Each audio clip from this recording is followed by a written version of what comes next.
I think with anything, you got to get your reps in. And if you're afraid to fail, afraid to take a risk, and you just don't do it, that means you're not getting reps in. So I have failed hundreds and hundreds of times. So I very much live by the ethos.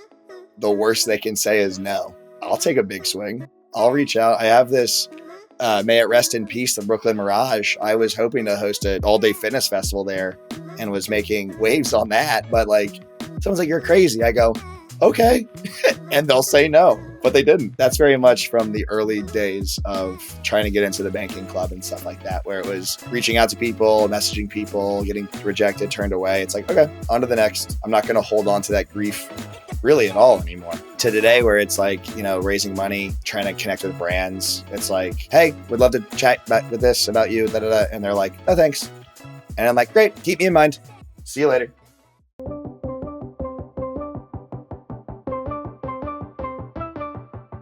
Thank you for tuning in to the Mile 40 podcast. I am Bishoy Tadros, the author of Break Barriers and Audacious, both of which are sold on Amazon. And I invite you to join me as I engage with guests to discuss those bounce back moments that we encounter on our personal journey. Mile 40 is a forum to learn about how athletes, professionals, and leaders of all backgrounds stare down moments in life where the only option is to rise up. The Mile 40 podcast strives to remind listeners that the comeback is always greater than the setback. Welcome back to another episode of the Mile 40 podcast. Thank you all for continuing to tune in. If you haven't already, please be sure to hit subscribe. If you're listening on Spotify, Apple Podcasts, YouTube, check out the show notes, pick up a copy of Break Barriers or Audacious. I'm excited. I'm going to dive right in today. I have Bobby Westside. He's a celebrity trainer and the founder of Adonis, the first platform connecting clients to personal trainers. He's worn many hats in his career, from investment banking to teaching boot camps at Barry's, and he's now revolutioning the fitness space with a modern way to find the perfect trainer for you. He openly embraces risk and rejection and will happily talk your ear off about the few times he's been fired or broken up with, or ran into a wall playing kickball and the plastic surgery that followed. Bobby, that bio in and of itself really is the perfect segue to today's conversation. Thank you for joining me, man.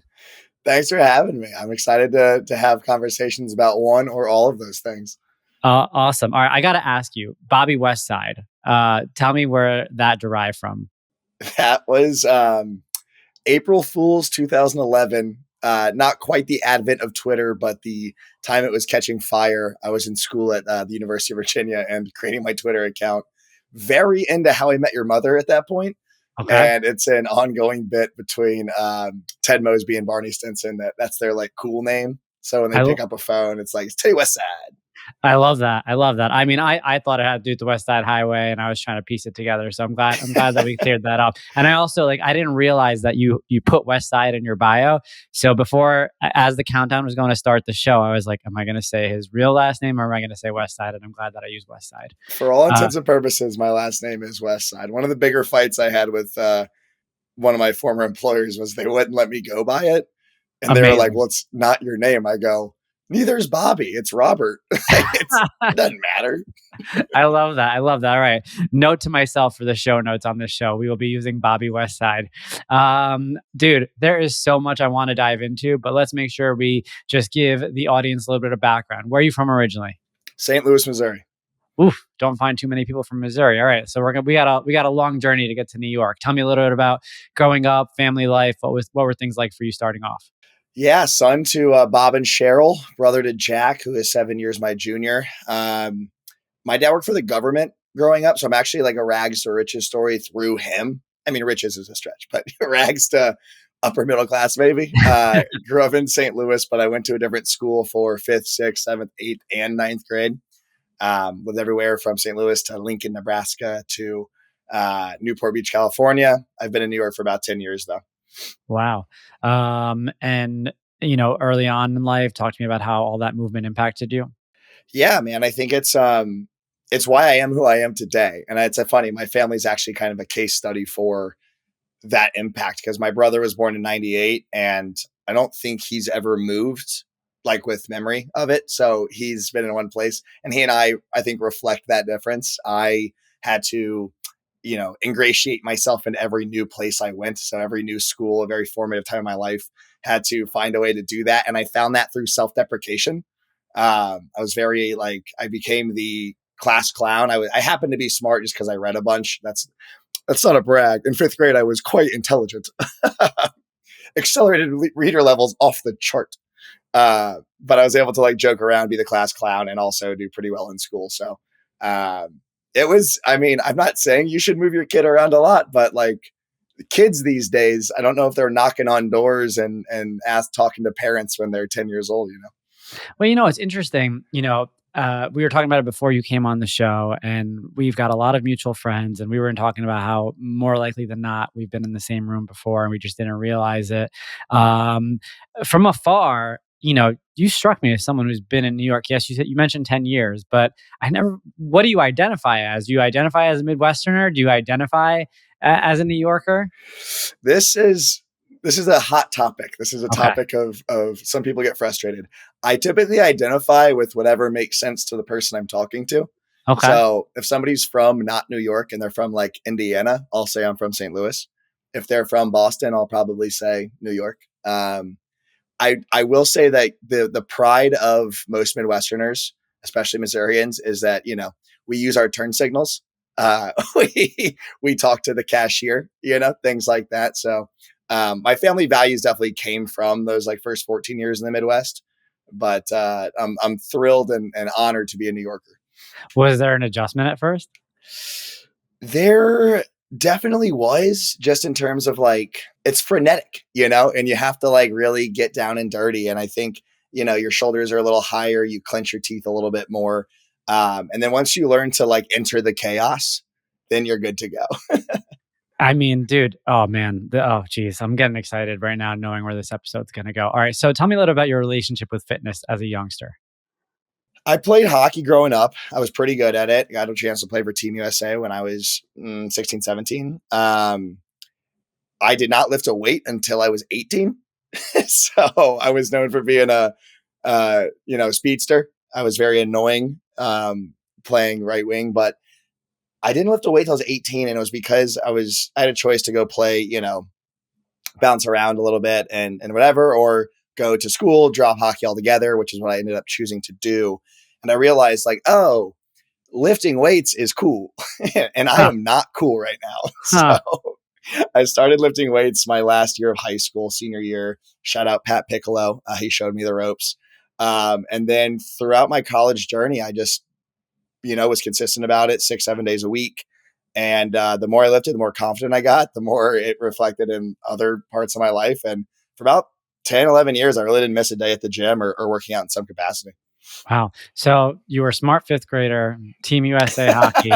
I'm just putting the pieces together. High performer, it sounds like, throughout most of your childhood, it sounds like.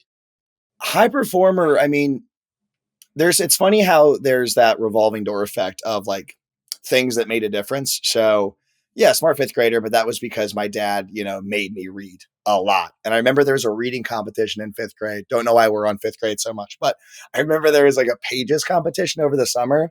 And I was like, well, I got to win that. And so I think I read like 70,000 pages. I don't remember the number. I'm probably making it up, but it was a lot of pages. And so like that is what I lend a lot of my intelligence to at a young age in those formative times. Same with hockey. I remember I was on the B team in 8th grade. And the A team had like the Linsing twins and Kyle Brenneman. And then one of their starters got hurt and they called me up, and I went from being a B team player and then playing with the A team made me a way better player. And because of that, I became good enough to keep going. So like high performer, but I can't take credit for it. I made the most of those opportunities, but at the same time, that's kind of what life is, getting called up from the B team and then swimming with the Sharks. Would you consider yourself a leader back then? Back then, absolutely not. I was a troublemaker. Okay, tell me more. Tell us more. Yeah, I would say there's so many moments. I would say the leaders back then were definitely, they were a little calmer, a little cooler. I had this bad habit of like picking fights on the rink. And then when they'd get in my face, I would like flop aggressively to the ground to be like, what was that? Like as a joke. And my dad would get so mad at me. Rightfully so, by the way. And I was just being a goofball because I think that was to me, and that's even to this day, I was very competitive, but I always wanted to have fun. I never took it like too seriously. Of course I did. But as a leader, I think leaders need to like have that vision. And back then I didn't really have a vision. I just wanted to play puck. One of the things that stands out about guys like you, and I'm just going to call him out on this, like Evan Betts, who's a friend as well. Both you guys don't seem to really take yourselves too seriously, and I think that really helps you in your crafts. And you both are, kind of in the same field. And so, talk to me a little about, you talk about not taking the perhaps the moment too seriously. How about taking yourself seriously? Like, what did you want to be? What did you aspire to be? And in your bio you mentioned working in investment banking for a little bit, and I worked in investment banking for a little bit. Was there ever a pull to be more serious?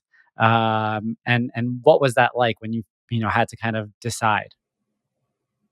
There was the pull was so fierce, in fact, that I briefly went by Rob uh, when I was in investment banking because uh, we were taking Fitbit public. This was back in 2015, 16. I was with SunTrust, which is now Truist. Anyway, I was, sending these emails to important people and I was signing them Bobby. And I had gone to business school and I had done all this stuff. And I was like, that just doesn't sound right.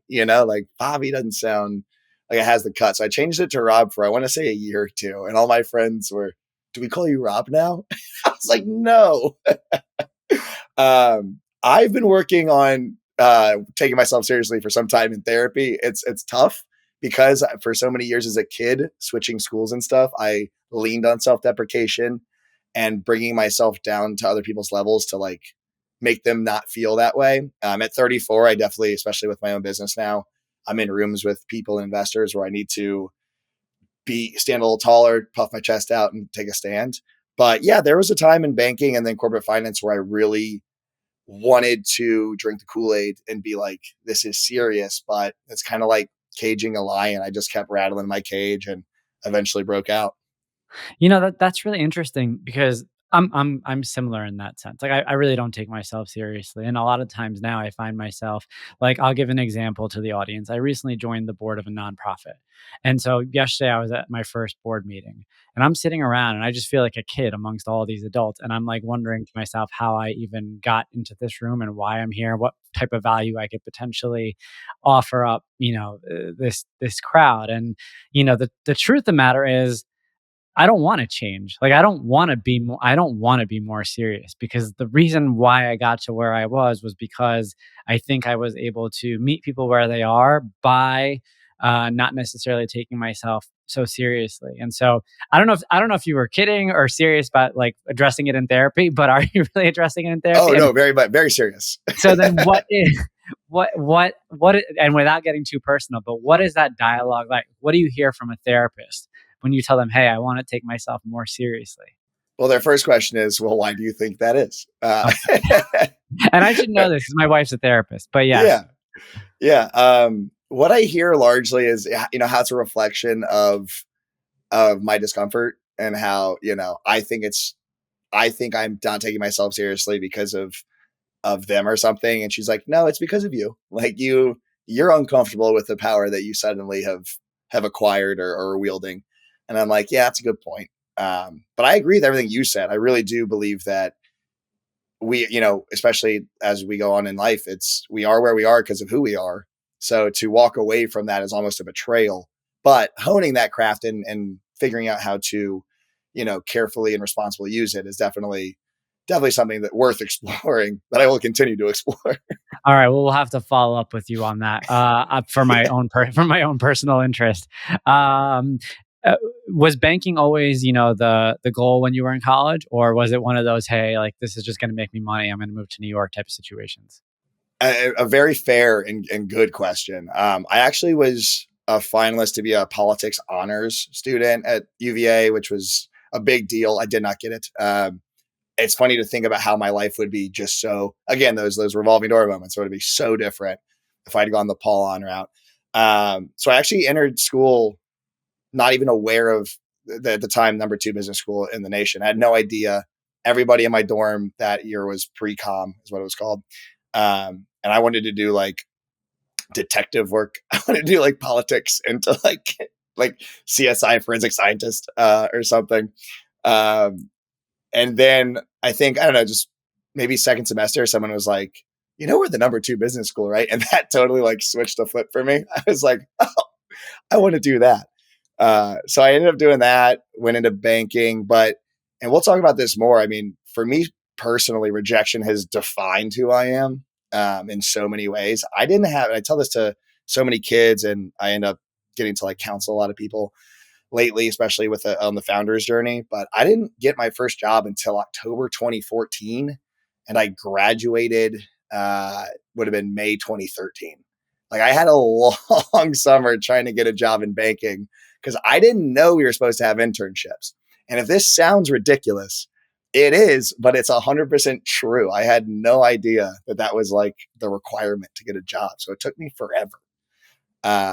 And I eventually got one, and it was great. And I lasted about 11 months there and I got my next one. But yeah, man, banking was like what you're supposed to do. You did banking, you did consulting, or you did marketing. Those were the 3 things you did coming out of business school. And it was a journey, man. No, I mean, I can relate to you on that. I also had a long gap from when I graduated to when I finally got that first job that I wanted. I had a couple like small jobs that kind of were stepping stones to get me where I wanted to go, but it took me almost 3 years to get my foot in the door where I really wanted to be at the time, which was also banking at the time. And it's funny, like it's funny what I think that specific industry does to you if you're rejected. I wonder what that year was like for you, because it really is it feels like a club especially at that age and especially at that stage of your life. It feels like a club, that it's like not getting into the surf lodge.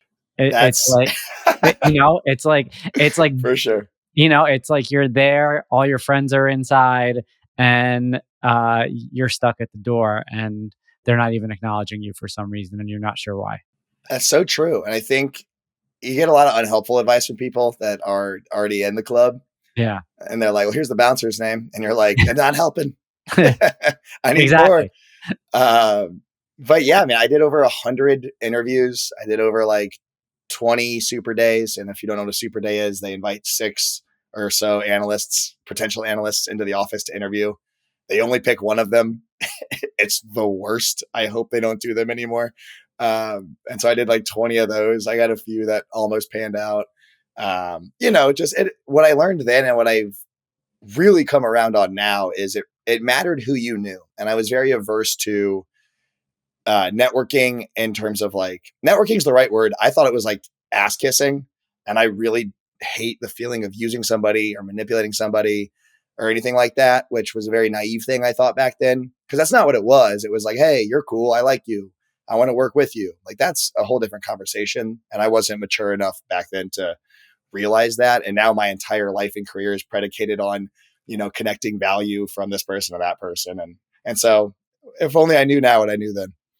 Talk to me a little bit about, that the notion of failure, right? Like I could be honest with you. I felt like I was a failure during my period. I like that feeling of not getting in when everybody else is on the inside. It's especially at that age, it's like you could look at it now. If this happened to you today, I'm sure you'd behave a lot differently. But at that age, at that era, at that point in your life, you feel like a failure. And it's a little darker then than it would be now. Oh yeah. I wouldn't wish it on anyone. Failure is such an important learning mechanism. And I think in terms of rejection, in terms of failure, those who haven't are the least lucky of all of us. They're the least fortunate because you learn so much from failure. You learn what not to do, what went wrong, what you like, what you dislike. And I've had plenty of it in my life. So that being said, it is a miserable pit of your stomach feeling. I'm lucky at that point to have, in college, I wasn't able to get into a fraternity because I came from public school and was still wearing a Hollister when I went in. Big taboo for UVA. So I had come around on like what that failure felt like, but then it was kind of like, I don't want to live with my parents anymore. I want to get out of here. So I'm lucky it wasn't like too bad of a feeling, but when you experience failure at that level, it very much does paint a picture of, well, I don't want to ever repeat this. So how can I make decisions that avoid that feeling? Where were you during that period before you got that job? I was in Ashburn, Virginia. Shout out Cashburn, where the Washington Commanders practice facility is. 95% of the world's internet runs through the data centers in Ashburn, Virginia.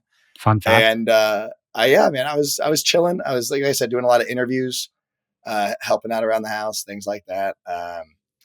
And I, I don't necessarily, I don't know if it was for me.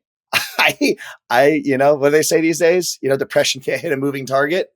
I was not moving too much, so I needed to get out. And my first job was actually in Newport Beach, California, which, if you know anything about it, is quite the glitz and glam first place for a job. Yeah, yeah. So that first job in finance? Yeah, I was the only analyst who had never done official investment banking. Under 3 managing directors, which for people who don't know what that means, there was no safeguards between me and people who had done it their entire life. And their rationale for that was they wanted to I probably can't say groom, but they wanted to cultivate my skill set in a way that they precisely. They wanted to tailor you to be the person they wanted. Yeah, there was no islands involved. Yeah. Sorry. No, it's all right. We've heard it all. Over 150 episodes, so we've heard some things. No, so okay, so you're out there now in Newport Beach. Talk to me a little bit about that experience and shout out Fashion Island for those familiar. I was there when they were building up PIMCO headquarters. I lived in a 6-person share house. We each had a bed and a half bath. Wait, so was that at PIMCO you were working? No. I was right next door. Okay, got it. But PIMCO had the In-N-Out food truck every Friday. Got it. And I was like, I got to work at this place. Wow. Back then, that was something. Oof. I was in a 6-person share house in Costa Mesa. There was 6 of us. We were each paying $700 a month in rent, if you can imagine. We had a bed and a half bath. And I never took the 3-hour time difference. So I was opening up the LA Fitness I worked out at 5 a.m. and working out there with all the locals. I lasted 11 months. And at the end of that 11 months, they all threw me like a going away party, like all of my gym regulars that came with me at 5 a.m. Oh, man. I miss it. Oh, man. Okay. So then what brought you to the East Coast? I ended up getting let go from that job. Not for skill set, but just because they wanted more than I could offer. I think the guy that replaced me, his dad was really high up at Nike, and I don't want to speak poorly about Newport Beach. It's a wonderful place. I will say status is very important there, and I don't think people would disagree with that statement. And as people that don't take themselves seriously, it was hard for me to really care about what car that guy was driving. So and my bosses really wanted to talk about him having the new Beamer. And I was like, I drive a Honda CRV, dude. I don't care. Yeah. Well, that's look, it's true. I mean, that's been my experience out there as well. It's not talked about enough. So it's awesome to kind of hear how it plays out in a real life, job situation, culture wise. Yeah. Culture, that was the one where I was like, oh, this is what they mean. I was reading, I remember reading Sorkin's Too Big to Fail at my desk, and the guy came out mad at me, one of my MDs, and he was like, you should be sourcing deals right now. And I looked at him and I go, what are you talking about? That's your job. I'm just trying to learn right now. Yeah. I wasn't scrolling. We didn't have TikTok back then. I was reading a book. So they let me go. They hired Andrew in my place, who months later would reach out and be like, how did you do this? I was like, don't ask Of course. Me. Yeah, naturally. I drove cross country in my Honda CRV. Shout out Ebony. I was Ivory. And hit up a few places along the way home. All the way to Charlotte. I had a job at SunTrust on the TMT team there in banking. Lasted 2 years there.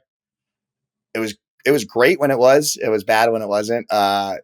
Largely that culture, and this is just for banking generally, it's not really a meritocracy. It's the exact situation where the more you do, the more work they give you. Yep. So instead of rewarding, they're never gonna run out of work. And if you're willing to take it, they will certainly give it to you. Yeah. And they're, bankers are not concerned with culture. They're not concerned with employee satisfaction. They were like, Work-life balance isn't really top of the, yeah. And you have to brainwash. I mean, you know this, you have to brainwash yourself into believing in that because you get paid. I didn't get paid as well as a lot of you bankers, but you're 24 making 100 something grand. You're like, this is worth it. It's not, but you have to convince yourself that the few trips you get to take are worth it. I ended up falling in love with my high school sweetheart while I was there and stole her away from the person she'd been talking to. And we moved to New York like 2 years later. Da-na-na-na-na-na. I think things are going to get good now. So what happens next? So that didn't work out. I don't want to get too into it, but yeah, that was, look, it's always fun to rekindle a flame. Yeah. This was back in 2016, by the way. So if anything, we can blame the big orange man. You were like a child back then. Yeah. Oh man. I didn't have a beard or mustache back then. I still get mad at my friends. And you just moved to New York. Obviously don't want to press on this and tell as much as you want, but did the move have anything to do with it? Did New York play a factor in that? New York is always the main character, folks. We should all know that by now. Love that. Yeah, I would say it definitely had a factor. We lived in our first place. We had two places, was in the Ukrainian village on 6th and Bowery. It was a 400 square foot shit box. Definitely didn't help, but also like don't move in with somebody that you haven't, we had been like long distance flirting for 6 months. That's like COVID before COVID when you find yourself stuck with someone that, you weren't really sure. Yeah. Yeah. I would say that's probably a great example. But I am grateful that, cause I was an anywhere but New York guy. I was really concerned about New York, and I'm really glad I spent time outside of New York. So I know, or so I could like experience what life is not here. Now that I've been here 10 years, I know I'll always have a place in New York, but because of her, I did move to the city. I did realize, oh, this is my home. And I did have like some worldly experience outside of it to know what was still out there for me. I also, when we jumped, I moved from banking to corporate finance at a company called Flywheel Sports, which was indoor cycling with a leaderboard. Yep. Rest in peace. Best product on the market. Did not survive COVID. I was a swerve guy. Sure. Yeah. Sorry. Hey, I don't blame you. It's as long as you're moving your body.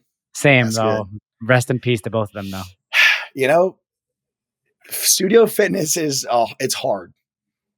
But I think people will get to it. But yeah, I moved up here. I was on the corporate finance team, which was really illuminating. I thought bridging fitness and finance was going to be like the path forward. Like I'm great at finance, which I knew.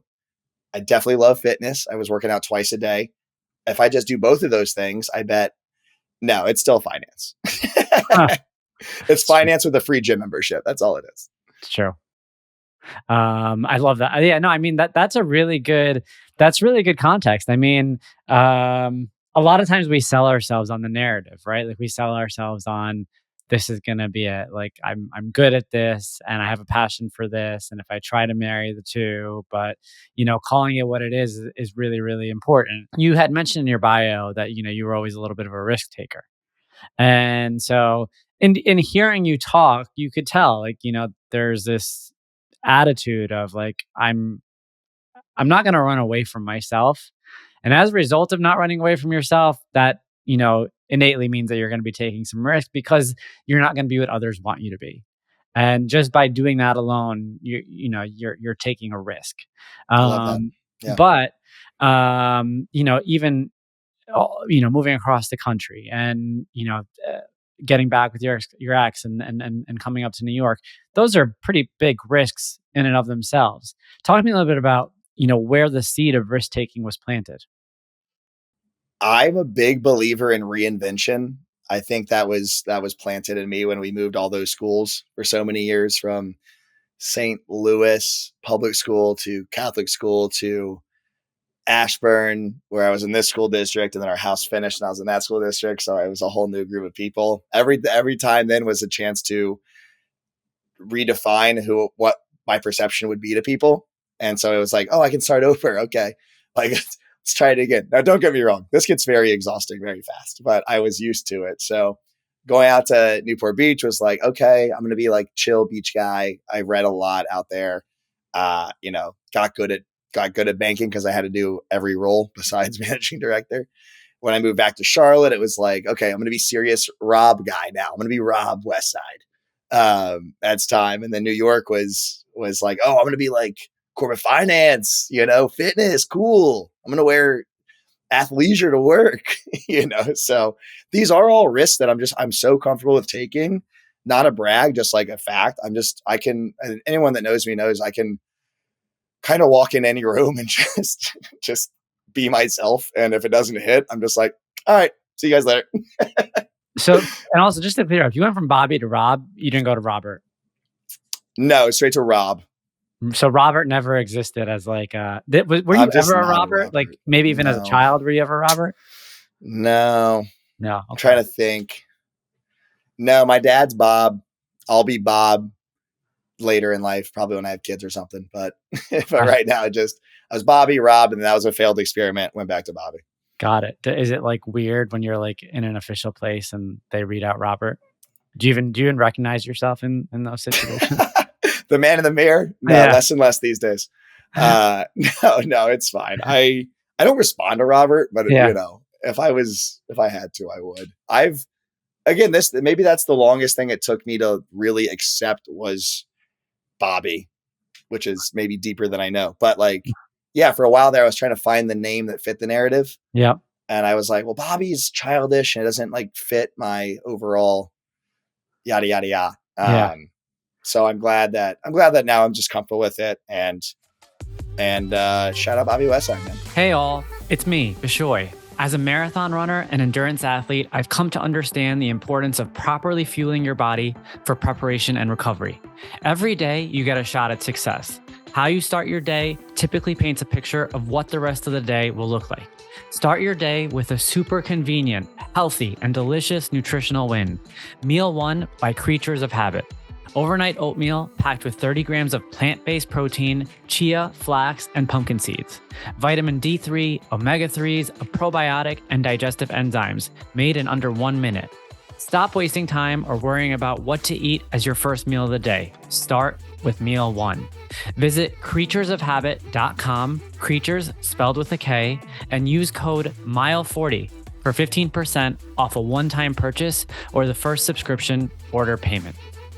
I want to ask you, okay, so reinvention compared to the narrative of personal growth, right? Because, I think where you and I are probably the same, and a lot of listeners to this show, is a lot of us are just obsessed with continuous growth, right? There is no finish line. We're going to continue evolving. We're going to continue growing. We want to be better today than we were yesterday. There's an everlasting hunger for that. And I think you and I would both agree that if that desire goes away, then things are not good. We're probably not okay with being content. We're probably not okay with staying in the same place. We're probably not okay with just settling. And, I think there's a differentiator though between that desire for growth and the constant reinvention. And where I'm going with this is if I think back to my own personal experience, I've definitely had a lot of eras of reinvention. And there are, I think, some eras that are a little bit more drastic than others. And in my experience, the more drastic reinventions came from eras of darkness or eras of failure or eras of putting myself in an uncomfortable situation where then all of a sudden I unlocked something or I learned something about myself that kind of then, made me take off what I was wearing and, wear my new outfit going forward and kind of be this new person. Talk to me about your thought process around that sentiment of reinvention versus personal growth. Yeah, it's interesting to hear you talk about continuous growth. I think the way I've always felt it, and I'm not saying this is healthy, but the way I felt it is chip on my shoulder. I think, and I know that I have one and will always have one. I think it's healthy for some people if it's what gets you out of bed, but all the rejection that piles up, I don't hold that against anybody, but it does motivate me for continuous growth. If only to be like, I'll show them, not to spite them, but just so that one day, that crush I had in 8th grade is like, oh, I know that kid. Like, that'd be cool to me. That's an exciting thought that I can one day succeed well enough that people can say they knew me win. That excites me. In terms of the reinvention aspect to it, I totally agree with the darkness with just like that being the catalyst for a lot of people. Recently for me, it's been about risk. It's been about role change, going from corporate finance into group fitness when I became an instructor at Barry's and stuff was a huge risk. I didn't just jump, and I would recommend to any listeners, do not just cannonball into a new career, profession, or anything if you don't have to. I did train tracks where I was still on the corporate side while I was training to become an instructor. So I still had the benefits and the one salary. Foot in, 1 foot out. Yeah. If you can ever do that, do it. Same with becoming a personal trainer. You don't have to just cut ties and run. But for me, going from, celebrity trainer for the last 6, 7, 8 years to this new founder tech, talk to investors, saying that to me was like, okay, we got to put this like whole, quirky, kooky personality aside. We need to like reinvent ourselves as businessman, leader. And, I'm still, the demons still get in sometimes. When I have to stand up in front of a group, we had a run from over the Williamsburg Bridge a couple weekends ago. And every time I get up in front of all the people and I start to talk and I'm like, thanks for coming, guys. I immediately am like, shut up, dude. No one wants to hear you. And I know that feeling very well. Yeah. Yeah. I can't give I struggle to give the 5-minute sales pitch if I'm like, dude, they're just here to run. You don't need to bore them. And so it's things like that where I try to channel sometimes reinvention is just important. Like reinvention can be the core of success. Some rooms you shouldn't enter loud and funny. Some rooms are meant to be quiet and serious. And so in that way, we have minor reinventions every day where room reading can be the most important thing you do for, that big meeting that you have or the outcome you want to achieve. Yeah. No, I think that's a really good call out. And one of the things that I've realized along the way in my own journey is the fact that reinvention is very much an internal process. Like you have to literally reinvent yourself from within. It's not, people aren't going to reinvent you. People are going to, and I think that's where a lot of people might go wrong with regards to the process of reinvention. It's very much a soul searching experience where you really have to kind of like dig, examine, be honest with yourself, transparent with yourself, and to your point earlier, be willing to make mistakes and embrace failure. I don't think there is any reinvention without the willingness to embrace failure, because now as you kind of transition into this new role, you don't know what the hell you're doing. I mean, you didn't know what the hell you were doing, of course, on day one. There's probably still a lot that you don't know. And I'm sure you're getting humbled frequently, throughout this journey. Yeah. One of my big sayings is that I have many, but wins come in waves. I have to remind myself that wins come in waves, which means they don't all come at once. They don't all come linearly. I'll get beat down Tuesday, Wednesday, Thursday, but on Friday, get some good news come in. So it's important to remember that, like, yeah, it'll bounce back, or at least so far. Yeah. if 2 weeks go by, maybe that's when I got to hang them up. No, I think you're good. I would say, like, did you ever read The Alchemist? I have. It's been a while, but yes. Yeah. I don't believe that like any book you read should like fundamentally change your entire life. I will say I read that a while ago. But in that book, they talk about how, give in to the universe and it'll give back to you, I do believe in that from a young age. I think that shaped me. And then in the same degree, it's, I kind of a corollary to that is every decision you make should tie back to that reinvention you're looking for. So if you have a goal, which is to be a serious founder guy, every decision you make should in some way make that more plausible. I think a lot of times we get sidetracked with side quests and it's like, sure, but like, what was the point of that? If you have a goal, every decision you make should track back to that goal, that big goal that you're trying to achieve. When you think about this experience versus, perhaps battling the rejection early on in your career, you know, what did that earlier experience kind of teach you about how to navigate this one right now? Because now you're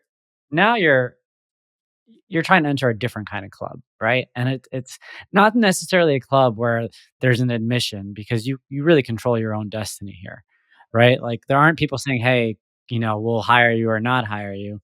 Now you need to be like, "Hey, like just let me talk to you. Like let me yeah, please let me talk to you." And so, what did you learn from the beginning that's playing a role now? Yeah, that's a great question. I think the main thing is that I just got my rejection reps in. I think with anything, you got to get your reps in. And if you're afraid to fail, afraid to take a risk, you just don't do it, that means you're not getting reps in. So I've failed hundreds and hundreds of times. So I very much live by the ethos, the worst they can say is no. So I'll take a big swing. I'll reach out. I have this, may it rest in peace, the Brooklyn Mirage. I was hoping to host a all day fitness festival there and was making waves on that. But like, someone's like, "You're crazy." I go, "Okay." And they'll say no, but they didn't. Um, so that's very much from the early days of trying to get into the banking club and stuff like that, where it was reaching out to people, messaging people, getting rejected, turned away. It's like, okay, on to the next. I'm not going to hold on to that grief really at all anymore. To today, where it's like, raising money, trying to connect with brands. It's like, "Hey, would love to chat with this about you." Da, da, da. And they're like, "Oh, thanks." And I'm like, "Great. Keep me in mind. See you Yeah. later." I love that. As you talk about Brooklyn Mirage, Kenny Santucci came on the show a long time ago. And he talked about, the thought behind Strong New York before it became what it was. And, similar with regards to that idea of people just saying you're crazy and maybe there is no room for this. And, and look, I agree with you 100%. The worst thing that they could do is say is no. I mean, I have a whole inbox of people saying no, for different things. And I think coming to that understanding, it changes a lot with regards to your ability to move forward. And yes, some no's hurt a little harder than other no's, and some no's are, you have to get a little bit more strategic to figure out ways to work around. But I think every single no, to what you were saying earlier, kind of adds to the chip on the shoulder, with regards. And I mean, It's true. you remember the people who say no, because when you get to where you want to go, generally they're the people who start knocking on your door. Uh, Yeah. I don't hold grudges, but I don't forget either. yeah, same, You know, same. You're not holding it's a yeah, grudge because holding a grudge is just going to be a weight on your shoulder. You don't want to wait. right. Yeah.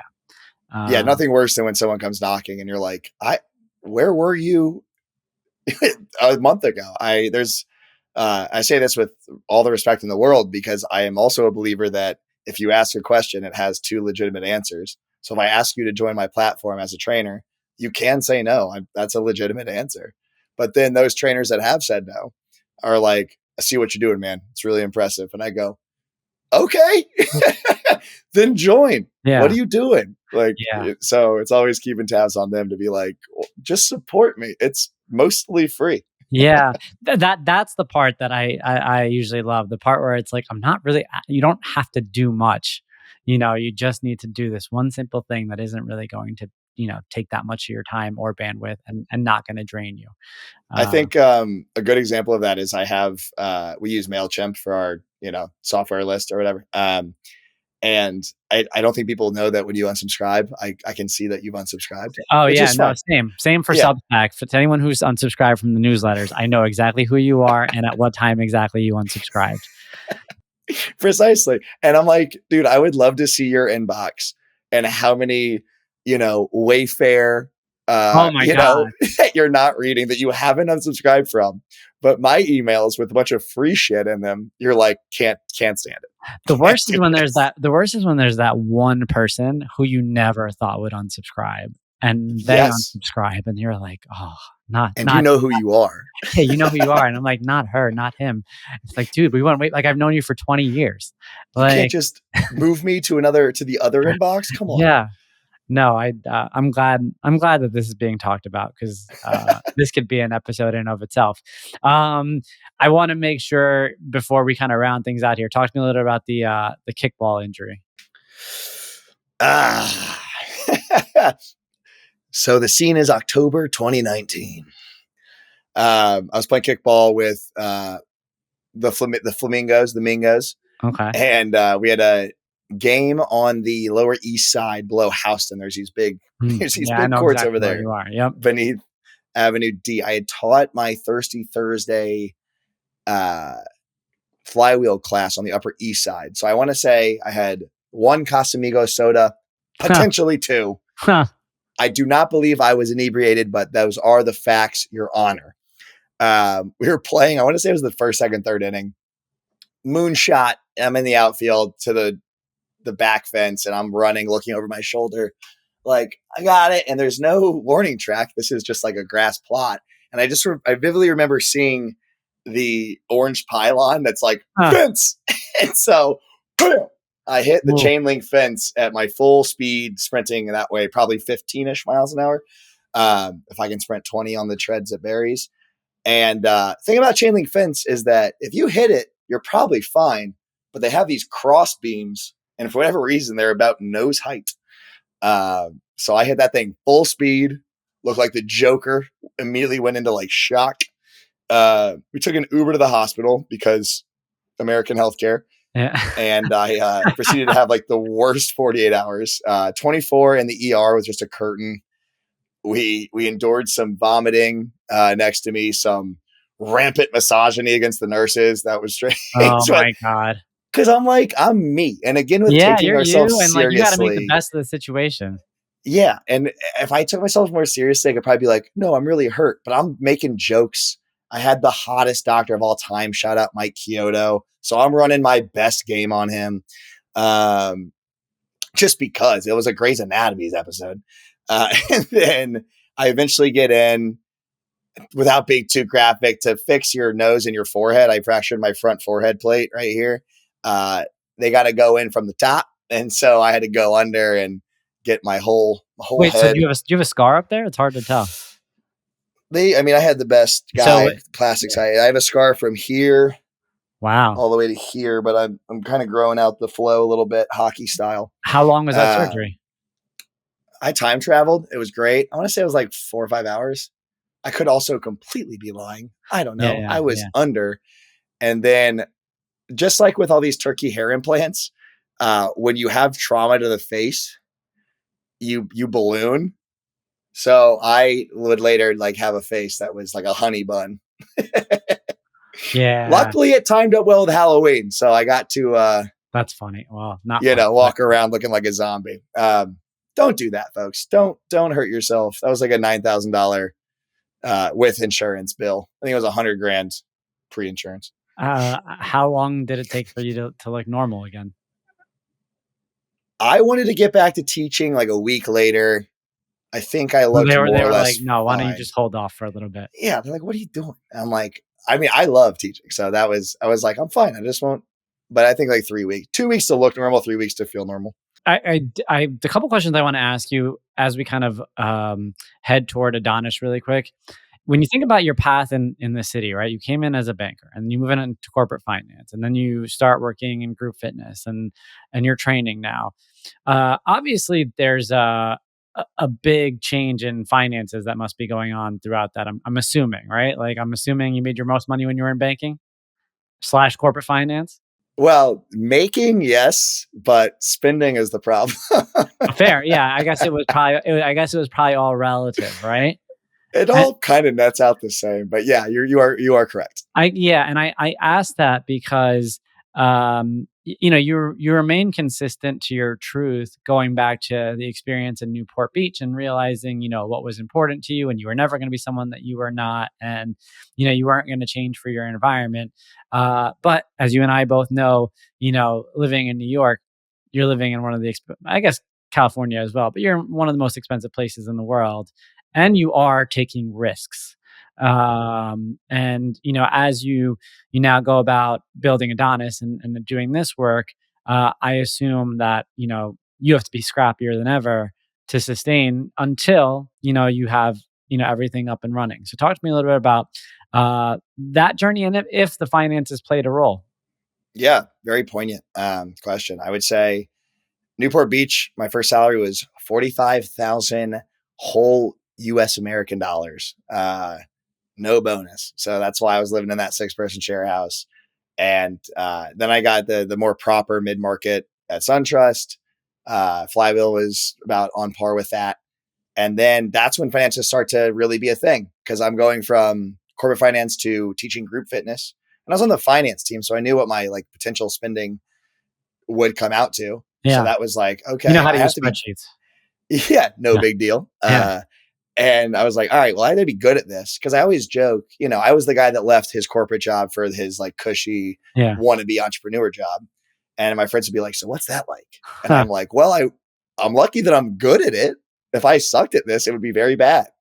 Huh. I would be making no money, but I happen to be great at it for various reasons, my work ethic and just, consumption of the product. So I was able to like replicate what success looked like. So I didn't really take a hit there, but again, I was doing both, made sure I was good, and then took the full step off. Became a private trainer, and I do the math for trainers all the time. Personal training is maybe the biggest racket out there. I mean, if you charge, an average session in New York costs about $150. If you do that 3 times a day, 5 days a week, 48 weeks a year, you're making $108,000. Mm, Like pretty good money for 3 not bad. hours a day. Yeah. So, again, a lot of people though don't think of it that way. I do. And so I was like, oh, I should do private clients.